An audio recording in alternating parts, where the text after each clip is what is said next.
it it bothers me to see him stick with Daggy. I mean, Daggy is a fifth-year senior, but he does not play like a fifth-year senior. Fifth-year seniors don't make those type of turnovers, and it's hard to win games when you're making those types of turnovers. And if we won the turnover battle at Oklahoma, I'd be shocked.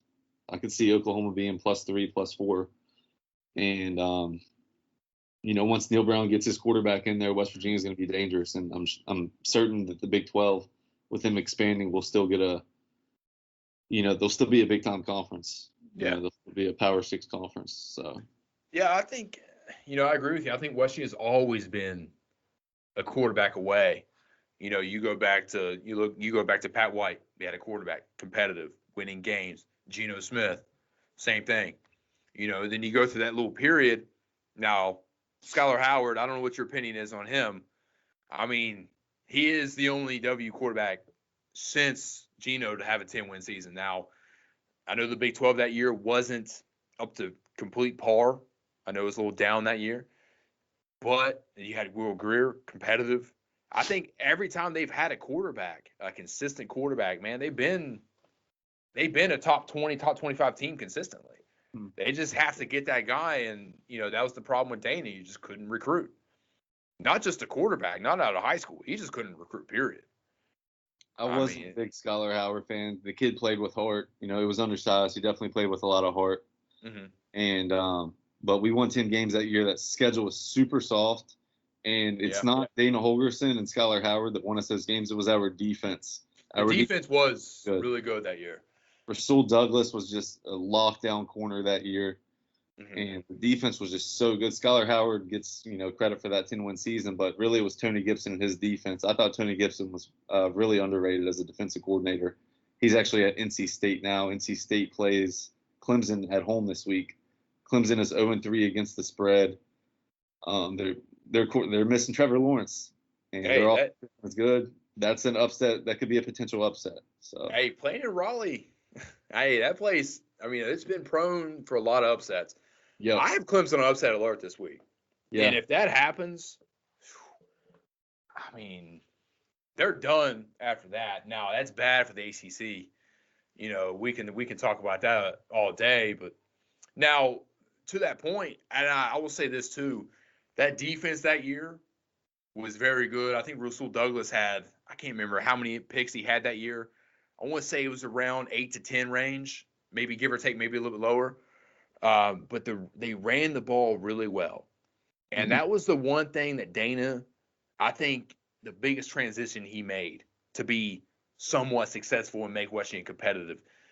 Because if you think about it, when he first came in, 11-12, threw the ball up and down, he had playmakers. He tried that in 2013. Of course, couldn't find that quarterback, injuries, this and that. 2014, I really felt like he started running the ball a lot more. You had Dreamin' Smith. You had Wendell Smallwood even coming on there early. And even 2015, you really saw it.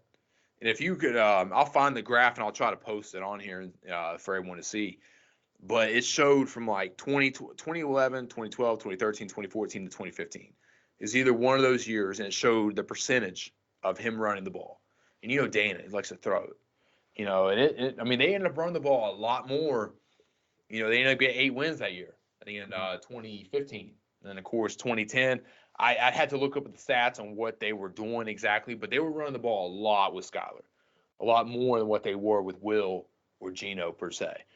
So that was a good little transition that Dana did, and I think that saved him because he was on the hot seat, coming into 14, especially into 15. Dana always started good, and then at the second half of the season, they would just fall off. Oof. He was a lazy recruiter. He depended on transfers in order to build a program. You don't build your programs through transfers. No.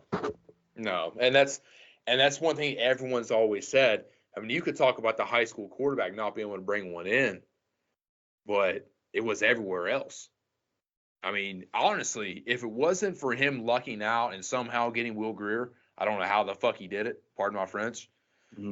But that saved him. I really, really do. And I think he's stacked in. That's the part of the problem West Virginia has had the last couple of years. Is you look at all those transfers he brought in for that 17 and 18 season, and stacking it up and trying to get something, and trying to compete for that 18 season, end up leaving the cover dry in a lot of ways. And it also goes back to, the full recruiting, that's just my opinion. Maybe I'm not right, but hey, that's just my opinion on it. West Virginia fans don't realize how bare of a cupboard Holgorsen left Neil Brown whenever he left. I mean, we had nobody. And that's why he said trust the climb, and the climb is in full force. And despite what happens this week, it can still be a good season because that win over Virginia Tech was huge, absolutely huge. If West Virginia goes to 1-3 there, or 1-2, and then Oklahoma 1-3. I mean, it's ugly. That was such a huge win, and I'm looking forward to the future of the program. The fans were all there. It was rocking. First time West Virginia's had the Black Diamond Trophy was 1,800 days or something. It's like 2003. Yeah. So. Yeah, I mean that's a great win. It definitely makes you feel better about the Maryland game, as bad as it was, and W should have won that game. But I mean it's a step in the right direction. I think this is only Neil Brown's second win against a ranked opponent. Mm-hmm. I mean I'm a huge fan of the guy. He can recruit. You got to understand what he's trying to do, and I mean, I hate when people say, oh, especially after that Maryland game, we were talking about that. People's like, oh, we need to get rid of Neil Brown. And I thought you were foolish. Yeah. Like who are you going to go out and get? Yeah, exactly. Like, that's the thing a lot of fans don't understand is, they think that anyone wants to come to WVU. And I understand that you're a passionate fan. But man, Neil Brown's a solid hire. I really do. I mean, he's a great coach. He's a young coach. I think he's 10 times the coach that Dana was at this time. Granted, Dana came out of the Big East. You had Gino Tavon Stedman at his disposal when he first got there. Yeah. I mean, you switch positions. Man, Dana's like, oh, I don't even want. He would have been horrible. And look what Dana's doing. Look what Dana's doing at Houston. Do you think, real quick before we go, because we're running out of time here, do you think that he makes it to the Big 12 by the time they get in 2023? You think he lasts 2 more seasons? Who's that, Holgorsen? Yeah, at Houston. I'm not sure, to be honest with you. All I know is I like having a defense at West Virginia. They had none under Dana Holgorsen. West Virginia fans forget that. Neil Brown's a little bit too conservative sometimes. I have questions about his play calls, particularly in the red zone. Got to run the ball in the red zone. We have a running quarterback. I'd love to see more zone read packages with Garrett Green. Yeah. Jarrett Doege is a turnover machine. In the red zone, when those spaces get a little bit smaller, you got to run the football. You can't be throwing fade routes. That drives me absolutely crazy. Other than that, trust the climb. I mean, West Virginia's got a top 25 recruiting class coming in. Definitely. Dana Holgorsen never had that. He depended on transfers.